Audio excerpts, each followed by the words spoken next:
Ini kegiatan Pak Jokowi kunjungan agenda nasional, kunjungan pertama ke Lampung sebegitu meriahnya. Ada tujuan, ada agenda apa di balik ini, Pak?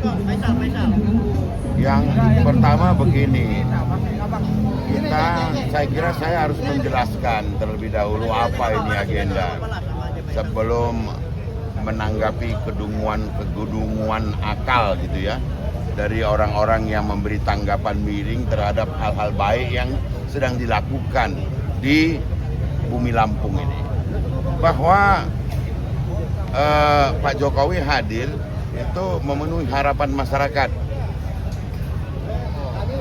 yang rindu terhadap beliau, itu satu. Kedua, kita memang mengagendakan juga dari PSI untuk Pak Jokowi memberikan semangat kepada kawan-kawan di DPD, khususnya ini di Bandar Lampung, ada Ketua Bandar Lampung di samping kanan saya yang tadi telah menghadirkan seribuan struktural dari tingkat DPD, DPC, dan DPRT. Begitu juga kemarin di Mesuji dan di Tulang Bawang, serta ada kirab budaya yang digagas dan dihadiri masyarakat. Untuk apa? Ada kedunguan pikir dari beberapa yang menganggap dirinya tokoh, bahkan sudah berada di DPR RI dia, ya, menganggap ini adalah sebagai sesuatu yang sifatnya colong start. Nah, kenapa saya katakan dungu?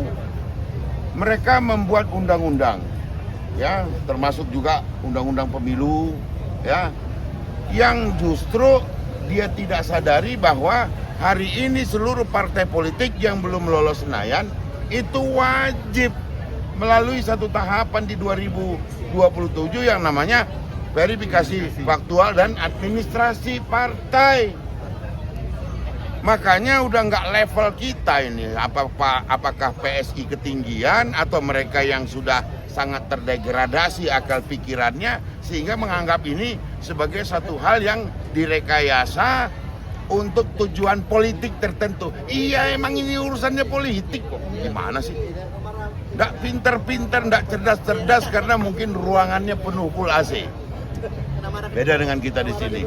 Maka harapan saya ini menjadi permakluman kepada publik bahwa kehadiran Pak Jokowi untuk menyemangati kawan-kawan di DPD seluruh Indonesia ini dijanjikan 38 provinsi akan beliau datangi. Guna apa? Guna memberikan semangat sebagai orang yang kami tetapkan sebagai patron dikarenakan beliau pernah memenangkan 5 pemilu berturut-turut tanpa jeda. Wajar semua bergembira kedatangan Pak Jokowi di Lampung ini di 3 titik, sudah 4 titik. Hari ini beliau akan 12 titik. Luar biasa, semua berbahagia. Yang sakit kepalanya adalah yang sudah ditinggalkan oleh Pak Jokowi. Nah itu. Jadi apalagi, uang udah ditinggalin, udah ngomong kami tidak peduli lagi. Tapi tiap hari ngomong, bayang pun, bukan bayangkan lagi nih, bayang pun, ya kan? Ya, kami hari ini PSI sangat berbahagia dengan situasi itu dan kita berharap Pak Jokowi sehat terus. Anjing menggonggong, kafilah berlalu. Kira-kira itu. Tadi ada yang komen juga, Bang, dari parkir sebelah. Dia bilang kok nggak bisa move on sih, bukan lagi presiden, masih keliling terus katanya. Apa, Bang? Disinilah kedunguan kedua. Kenapa? Warga negara Indonesia itu diberikan hak untuk berkumpul, bersarikat, bersilaturahmi, dilindungi oleh undang-undang. Undang-undangnya dia juga yang bikin. Bayang pun lagi, orang yang berada sudah, partainya ada di parlemen, tetapi dungunya tidak sembuh-sembuh. Kita mau berharap apa lagi dari mereka Alhamdulillah hari ini Pak Jokowi mengatakan saya sudah di PSI, tidak lagi di partai yang itu. Harapan kita dengan Pak Jokowi menunjukkan kenegarawanannya, datang bertemu masyarakat, mereka bersiap semua masyarakat meninggalkan kedunguan-kedunguan itu, menjadi pintar, cerdas bersama Pak Jokowi membangun bangsa ke depan dengan PSI. Apalagi Pak Jokowi dicurigai juga mengambil kader-kader mereka di daerah untuk lock-in PSI seperti apa? Oke. Ini kedunguan ketiga. Banyak ilmunya. Ya. Ini kedunguan ketiga dari orang-orang yang merasa dirinya pintar. Berada atau tidak berada di dalam satu partai politik adalah hak asasi kali ya. Setinggi-tingginya itu. Hak personal kita, hak privat kita dilindungi oleh undang-undang. Kalau orang itu kemudian bergabung, contoh kayak saya nih, saya dari Partai Nasdem, sekarang saya bergabung ke PSI. Itu kan karena kecerdasan saya. Saya tidak mau jadi disebut sebagai kutu loncat apa. Ada juga nih partai yang sudah di DPR menyebut saya salah satu kadernya adalah kutu loncat. Wah, saya senang tuh. Saya jawab, saya memang loncat untuk mendapatkan tempat yang lebih baik, tugas yang lebih baik, dan berkemanfaatan lebih baik. Tetapi ingat, kutu busuk itu menetap dan menggerogoti rumahnya. Ya silakan, Anda mau jadi kutu busuk silakan, saya enggak. Ya. Yang menarik dari rangkaian perjalanan ini kan tadi ketika Pak Jokowi diberi gelar baginda pemuka bangsa. Apa maknanya buat PSI dari kunjungannya? Dalam pidato Pak Jokowi tadi, beliau menyebut, ini tolong di-quote baik-baik betul, termasuk sama ketua saya ini. Menyebut, saya cinta kepada Lampung, masyarakat Lampung. Masyarakat Lampung diwakili oleh para raja tadi memberikan anugerah kehormatan menjadi baginda pemuka bangsa. Inilah yang namanya cinta bertaut. Ya, Pak Jokowi dengan kecintaannya, dengan ketulusan keikhlasannya menyelesaikan tugasnya dan memberikan banyak hal yang menjadi pengingat bagi masyarakat Lampung.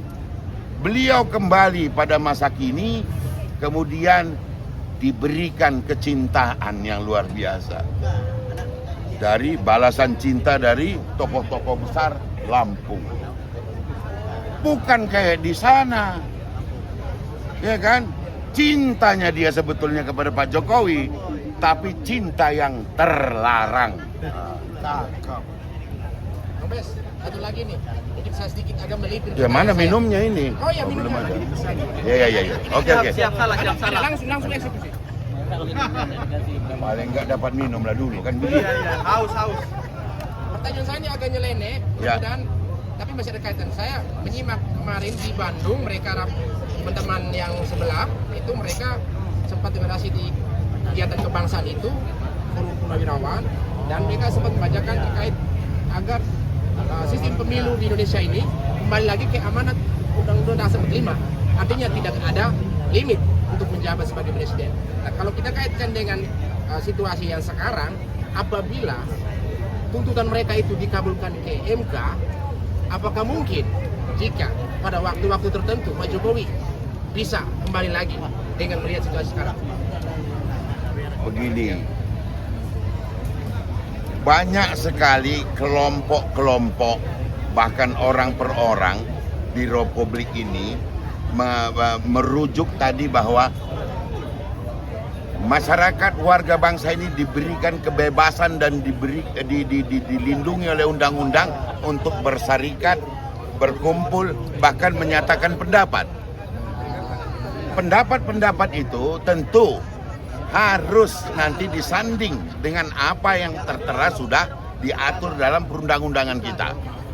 Kalau kemudian ini hanyalah sebatas menyampaikan pendapat karena urusan pragmatis tertentu, bisa saja ini sekedar huru hara wacana, ya kan? Tetapi kalau dia sudah maju ke MK, itu hak dari masyarakat untuk mendapatkan keputusan yang final and binding. Satu-satunya adalah ke MK. Maka kalaupun nanti itu akan berdampak seperti apa pada akhirnya disikapi oleh Mahkamah Konstitusi, bisa juga diterima atau ditolak, ya kita lihat perkembangannya. Nah, pertanyaan New tadi, kalau ini disetujui, apakah ini kemudian bisa menjadi sesuatu yang baik bagi Pak Jokowi, begitu? Ya, Bang BS sendiri setuju Tidak hanya kepada Pak Jokowi, kepada yang lain semuanya. Tapi garis bawahnya adalah figur kuat yang diterima oleh masyarakat. Yang akan, saya tidak ingin menanggapi itu, tetapi yang jelas adalah apapun yang diputuskan Mahkamah Konstitusi terhadap apapun yang diajukan oleh para pihak, itu adalah untuk semua lapisan masyarakat, tidak terbatas kepada 1, 2, 3 orang saja. Saya kira itu. Bang, ini kan orang bilang Pak Jokowi ini kampiun politik. 2 kali menang wali kota, 1 kali gubernur, 2 kali presiden. Dan ini menjadi pertarungan beliau yang sangat menentukan. Karena 5 kali dia menang, dan kali ini dia bergabung sama PSI yang juga belum masuk parlemen. Nah, gimana Abang melihat ini, Bang? Ini tantangan yang luar biasa untuk Pak Jokowi, tapi juga untuk PSI. Tidaklah sebuah atau satu partai politik didirikan kecuali tujuan utamanya adalah merebut kekuasaan. Kan begitu.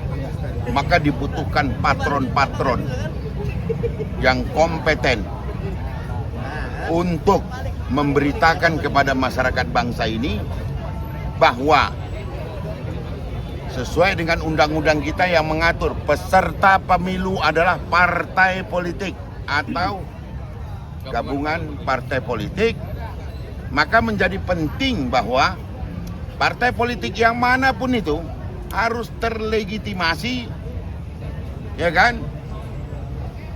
Harus terlegitimasi yang ukurannya adalah pilihan masyarakat. Harus terlegitimasi dia.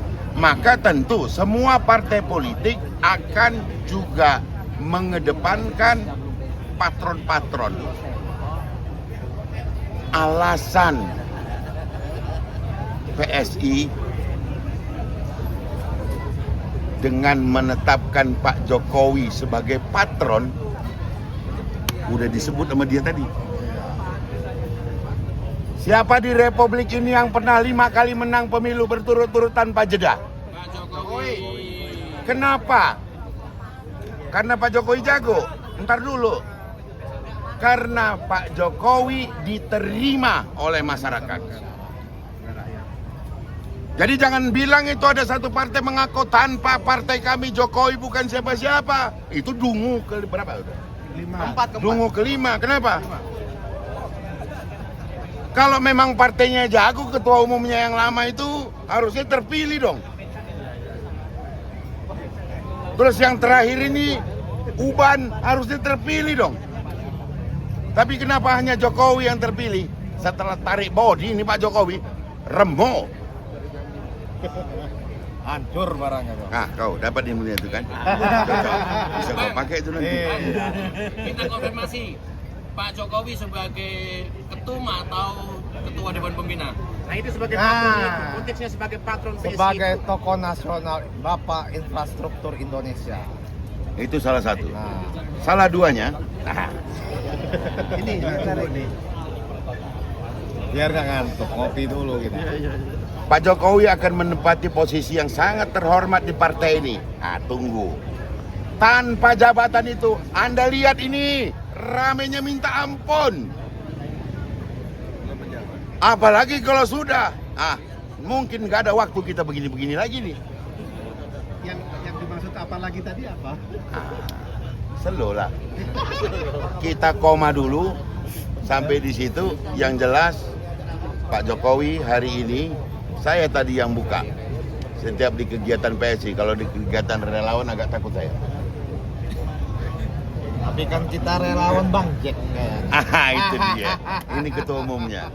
Jadi kita menetapkan sampai dengan nanti ketua umum sudah kami berikan privilege untuk mengumumkan apa posisi Pak Jokowi pada saat dan waktu dan tempat yang tepat. Kapan, Bang? Sabar dulu, ini terkomen nih. Ya kan? Sementara menuju ke sana, maka kami meletakkan beliau sebagai patron politik, motivator, panutan seluruh kita yang ada di PSI. Artinya Pak Jokowi belum resmi masuk dalam struktur PSI ya Pak?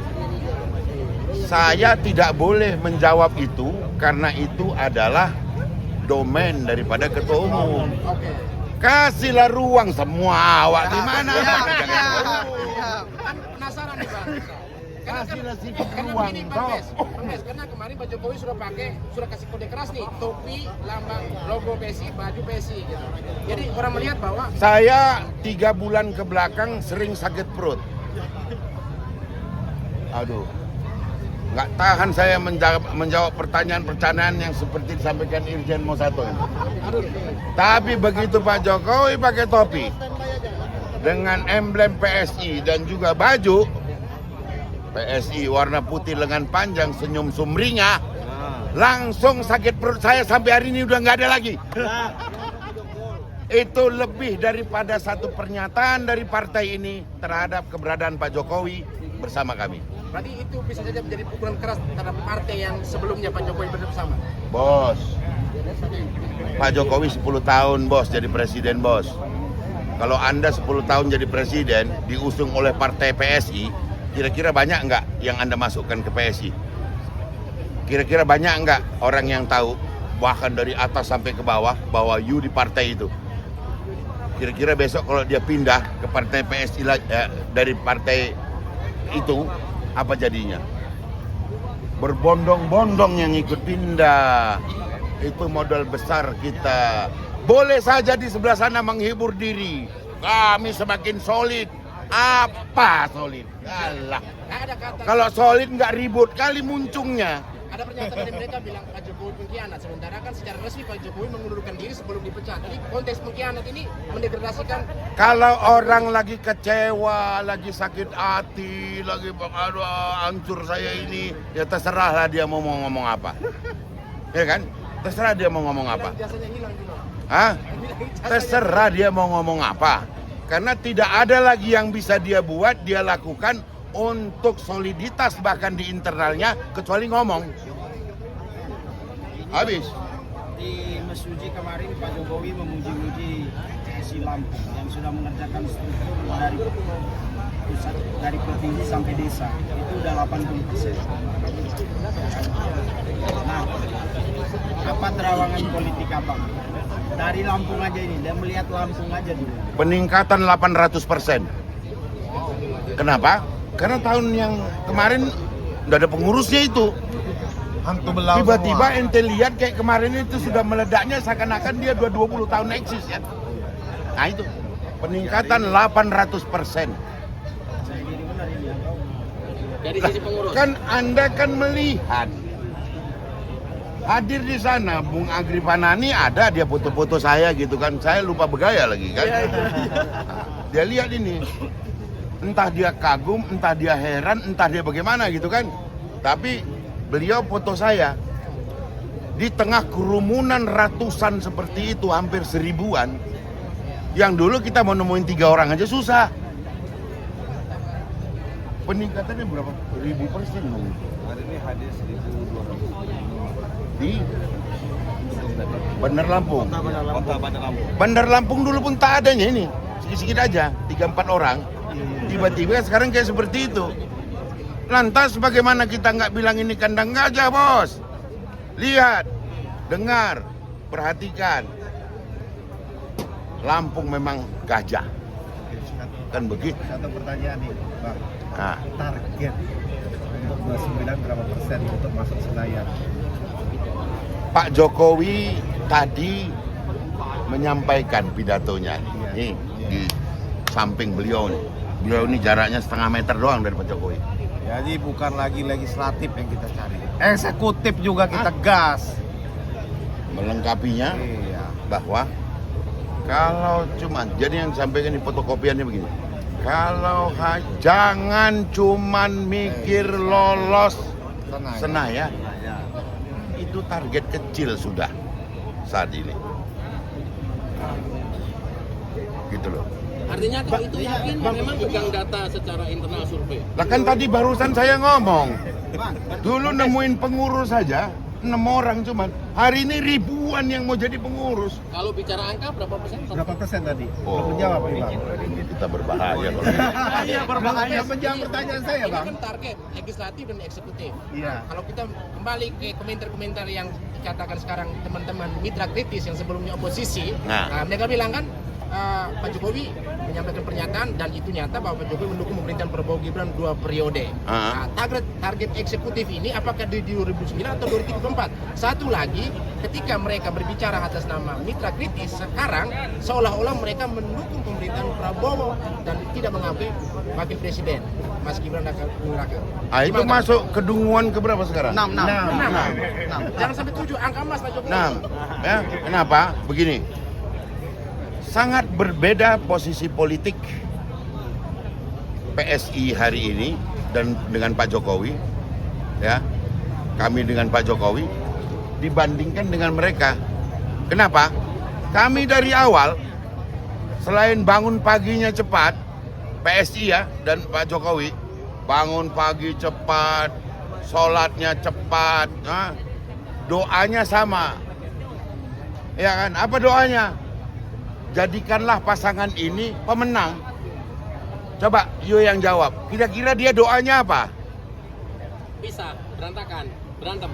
Pada waktu mau kampanye dulu, kami doanya itu PSI.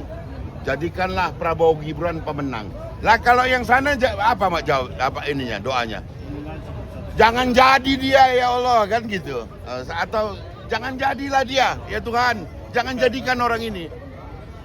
Karena itu sangat berbeda. Kami tulus mendukung Pak Prabowo Gibran.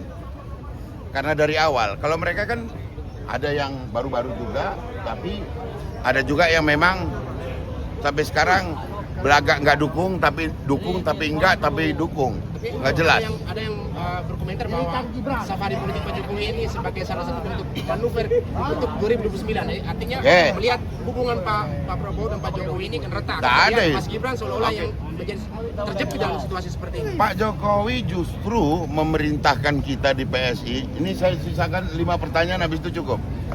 Pak Jokowi justru menyampaikan kepada kami dukung pasangan ini, Prabowo Gibran. Bahkan sampai 2 periode. Tapi ada penjelasannya, jangan dipotong di situ. Kenapa 2 periode? Karena kami PSI dari awal, gitu, mendukung ini.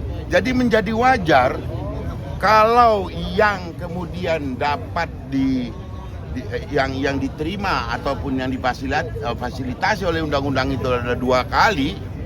Ya kenapa tidak 2 kali? Orang kami dari awal bilang mereka terbaik kok. PSI ya mengatakan ini pasangan terbaik. Lantas kalau yang terbaik kita harapkan 2 periode, kenapa dia yang gatal punggung? Kan begitu. Kan ente tidak mendukung. Masuk periode di 2029 atau 2024? Yang disampaikan Pak Jokowi itu dukung Prabowo Gibran 2 periode.